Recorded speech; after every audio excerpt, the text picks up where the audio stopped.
Aquarius, hi! Welcome to Mr. Queen PH. At titignan natin ang energies ng inyong kaperahan, money, career, finances for March 2024. This is a general reading. Just take what resonates. Watch your Sun, Moon, Rising, Venus for other messages. And thank you sa lahat ng mga sumusuporta dito sa ating channel. Just a reminder, gamitin nyo lamang ang reading na to bilang gabay. Pa-follow, like na rin na ating Facebook at TikTok. Lahat po yan Mr. Queen PH. And please like, share, subscribe, turn on post notifications para lagi kayong updated sa ating mga readings. And please check out my Shopee. Available ang mga protection and prosperity items, bracelets, zodiac sign bracelets, and many more. Link on the description. Ayan. So, let's see. And if you are interested in private readings, yung information, yung link kung paano makapag-book ay nasa description din. So, let's see Aquarius, what's up with you sa inyong kaperahan ngayong March 2024. Money, career, finances. Okay. So, you are going to gain more knowledge, no, and skills ngayong March.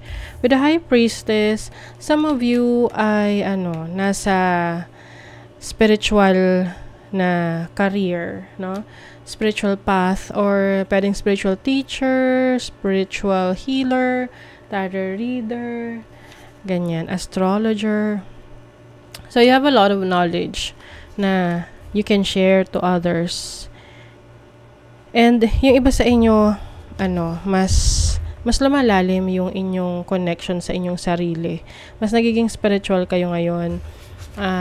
Pagdating sa trabaho, sa career ninyo, mas gusto nyo na meron kayong deep connection sa career, trabaho na meron kayo. Hindi yung tipong nandyan kayo just for the money, no? Yung tipong hindi lang dahil sa pera or sa benefits na makukuha nyo, but also yung deep connection mo doon, yung fulfillment mo sa trabaho na yan.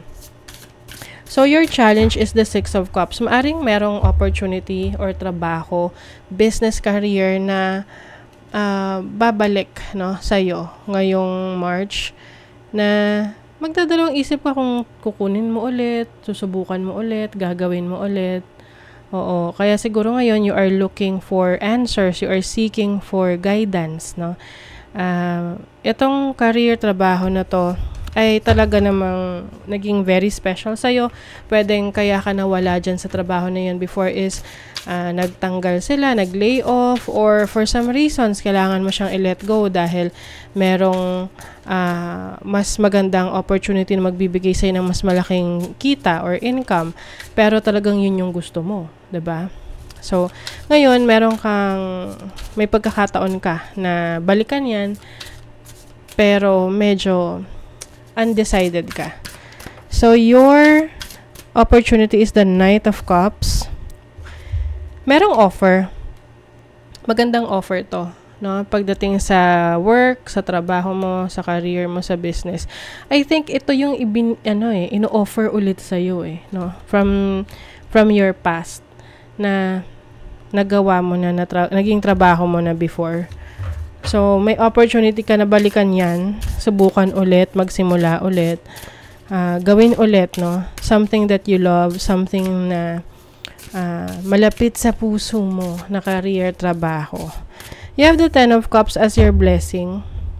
So, pagdating sa career, sa business, may fulfillment, no? Masaya yung pagsasama mo with your family, with your loved ones, yung romantic partner mo. I think ma-achieve nyo yung fulfillment pagdating sa career nyo pareho, sa business nyo pareho, or anything na pinupurso nyo together. As long as nagkakasundo kayo sa mga pangarap nyo, sa goals ninyo, merong fulfillment kayo pareho. Regardless kung ano man yung career, trabaho na tinatahak ninyo. For as long as you are being supported by your family. Yung iba, pwedeng, makukuha nyo na yung dream house nyo, or makakabili kayo ng property ngayong March.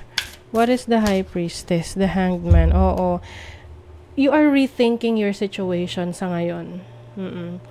At yung decision mo, hindi siya base sa kung saan ka mas kikita ng malaki. Ang decision mo is ibabase mo kung saan ka mas magiging masaya, mas fulfilled. Oo, kasi you are parang may divine calling para sa iyo Maaring kinukuha ka ulit sa dati mong work na kung saan marami ka natutulungan or masaya ka sa ginagawa mo. What is the Six of Cups? The Queen of Cups. Yes. Ito talaga yung career na kung saan nagagamit mo yung talents and skills mo. Bumabalik siya ngayon. Oo.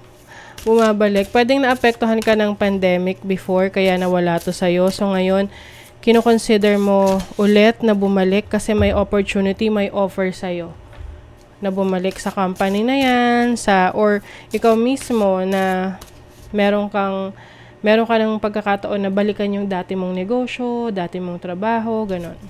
Na kung saan masaya ka sa ginagawa mo, fulfilled ka talaga. What is the Knight of Cups? The Wheel of Fortune. Ooh.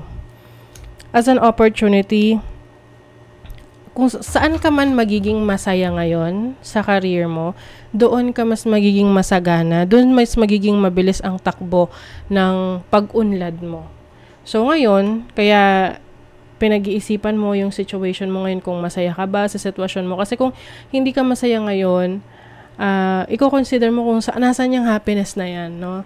Oo, ngayon, kung babalik yung dati mong trabaho, career na kung saan naging happy ka doon, fulfilled ka, maaring yan yung piliin mo.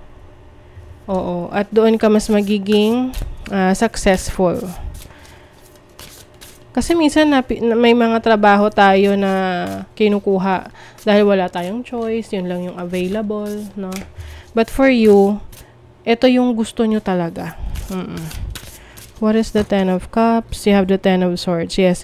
Kung ano man yung mga challenges na pinagdaanan ng family mo regarding sa finances, no?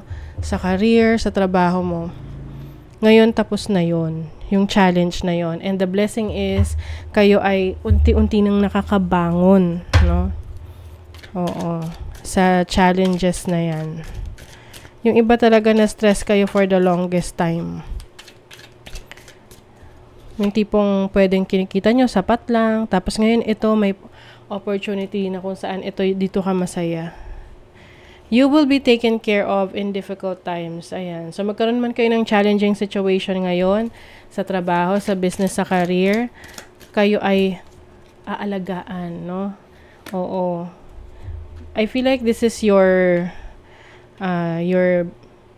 spirit guides, your guardians, your angels, God, no? Na inaalagaan kayo. Na tipong, hindi naman mawawala yung challenges sa atin, 'di ba? Pero laging merong solusyon. Laging nagagawa ng paraan. Disappointment in some affairs. O maaring meron kayong mga makakadeal ngayong March na papaasahin kayo. So, syempre, may disappointment dyan.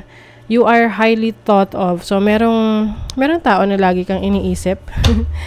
Oo. Nang pwedeng person from the past. Oo. Or yung inyong romantic partner. You are being gifted with blessings of happiness and peace. O, diba? The blessing here is makakahanap ka ng happiness, fulfillment, peace of mind sa trabaho at career mo ngayong March. New rhythms are coming into your life now. You are encouraged to trust and adapt. Oh, may change talaga, pagbabago, shifting. Kaya kailangan daw ngayon magtiwala ka sa mga pagbabago na to at i-adapt mo rin yung sarili mo dito sa changes na to. Kasi lahat naman tayo kailangan kumbaga sumusunod sa agos ng buhay para hindi mahirap. Diba? Hindi tayo mahirapan. But I feel like you are nililid ka sa happiness mo This is what I'm seeing for you pagdating sa career mo, sa trabaho mo. So, anything na stressful, toxic sa'yo sa career mo ngayon, in the past, ngayong March, magbabago yan. Nire-redirect ka sa happiness mo pagdating sa trabaho, career, business. Okay? So, that is your reading, Aquarius. Thank you so much. Bye!